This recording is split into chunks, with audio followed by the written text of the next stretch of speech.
आणि इराणमधील तणाव आता टोकाला पोहोचलाय। इस्रायलचा इराणवर एक हवाई हल्ला करण्यात आलाय।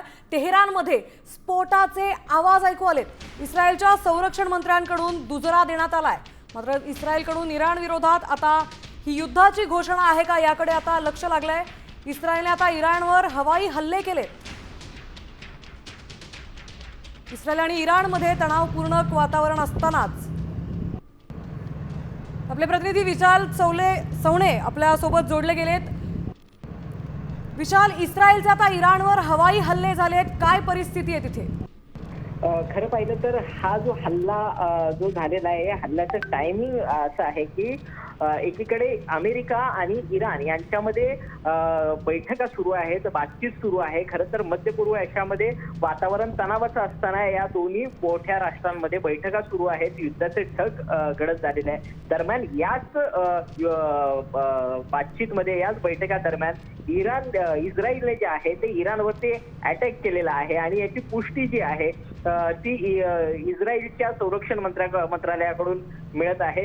त्यामुळे कुठेतरी पुन्हा एकदा मध्य पूर्व आशियामध्ये युद्धाचे ढग जे आहेत ते पुन्हा दाटून आलेले आहेत। दरम्यान काही महिन्यांपूर्वीच इस्रायल आणि इराण यांच्यामध्ये मोठ्या प्रमाणावरती तणाव देखील निर्माण झाला होता।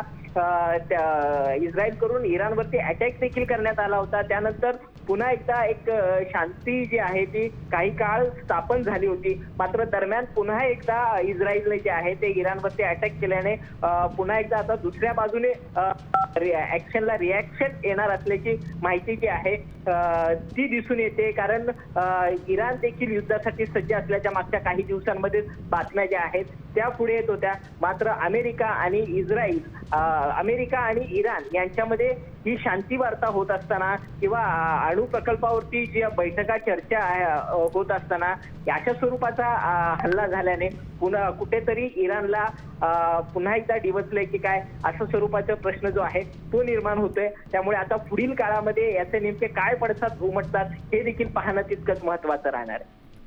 बरोबर आहे विशाल, अगदीच बरोबर आहे। त्यामुळे इस्रायलने आता ह्या बातचीत चालू असताना इराणवर हल्ला केलाय, तर त्या इस्रायलच्या संरक्षण मंत्र्यांकडून याची पुष्टीही करण्यात आली आहे। तर यामुळे पुढे काय चित्र असू शकतं, युद्धाची परिस्थिती कुठपर्यंत येऊ शकते?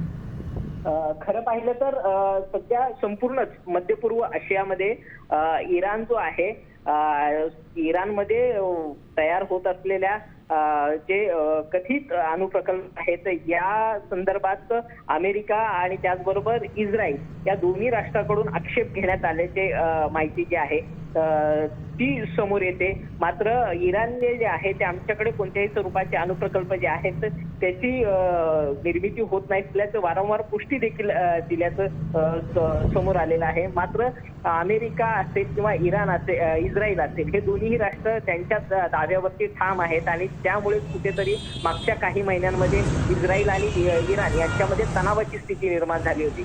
दरम्यान अमेरिकेचे जे युद्धनौका आहेत त्या देखील इराणकडे कूच केल्याची देखील माहिती जी आहे ती समोर आलेली होती। अमेरिकेच्या युद्धनौका ज्या आहेत या संपूर्ण पार्श्वभूमीवरती मध्यंतरी मागच्या काही दिवसांमध्ये हे तणाव आणखीच ताणले गेले होते।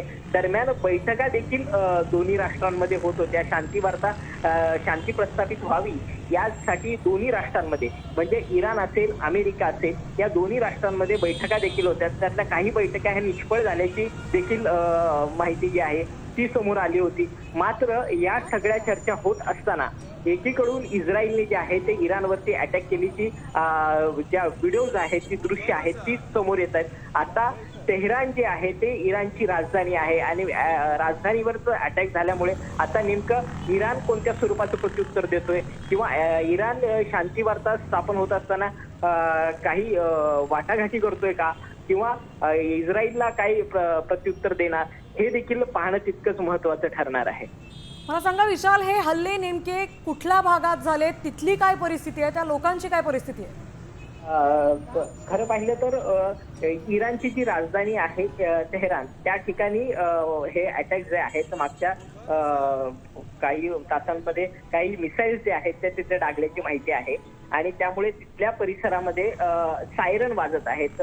त्यामुळे तिथले जे नागरिक आहेत ते नागरिक सुरक्षित स्थळी धाव घेऊन एक सुरक्षित आसरा जो आहे तो शोधण्याचा प्रयत्न करत आहेत. सध्या जी माहिती मिळते त्या माहितीनुसार 3 ते 4 मिसाईल जे आहेत त्या अटॅक झालेला आहे. त्यानंतर काही काळ शांतता आहे.